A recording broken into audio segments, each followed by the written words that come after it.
নমস্কার বন্ধুরা, শুরু হতে চলেছে বিগত কয়েকশো বছরের মধ্যে সব থেকে বড় বলয়গ্রাস সূর্যগ্রহণ।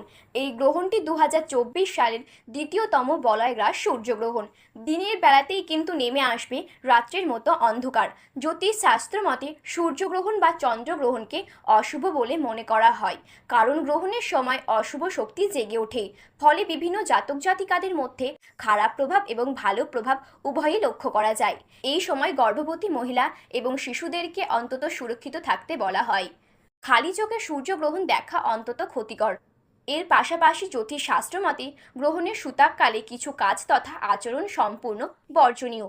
নিজেদের কক্ষপথে পরিক্রমণের সময় যখন সূর্য এবং পৃথিবীর মাঝে চাঁদ চলে আসে, সেই সময় চাঁদের আড়ালে সূর্যরশ্মি পৌঁছতে পারে না পৃথিবীতে।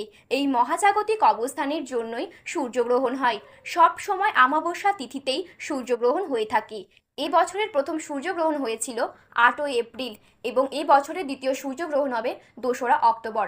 ভারতীয় সময় অনুযায়ী 2রা অক্টোবর রাত 9:13 থেকে শুরু হবে সূর্যগ্রহণ, চলবে রাত 3টে থেকে 17 পর্যন্ত। তবে দীর্ঘ এই গ্রহণ ভারত থেকে দৃশ্যমান নয়।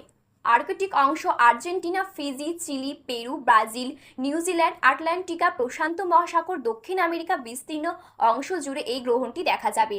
সাধারণত গ্রহণের 12 ঘন্টা আগে থেকে শুরু হয় সূতককাল। জ্যোতিষ তথা বাস্তু বিশেষজ্ঞ গৌরব কুমার দীক্ষিতের মতে রান্না করা, খাবার খাওয়া, ধারালো অস্ত্র ধরা, কোনো শুভ কাজ করা এই সময় নিষিদ্ধ। পুজো, নামগান, ভজন এই সমস্ত কিছু সূতককালে করা যাবে বলে মত জ্যোতিষীর। তবে গ্রহণ কোনো দেশ থেকে দৃশ্যমান না হলেও সূতককালে পালনীয় নিয়ম আচার অনুষ্ঠান পালন না করলেও ক্ষতি নেই বলে মত জ্যোতিষীর।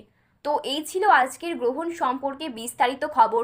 এই রকম গ্রহণ সম্পর্কে আরও বিস্তারিত খবর জানতে হলে আমাদের চ্যানেলটি সাবস্ক্রাইব করে পাশে থাকা বেল বাটনটি অল করে রেখে দেবেন।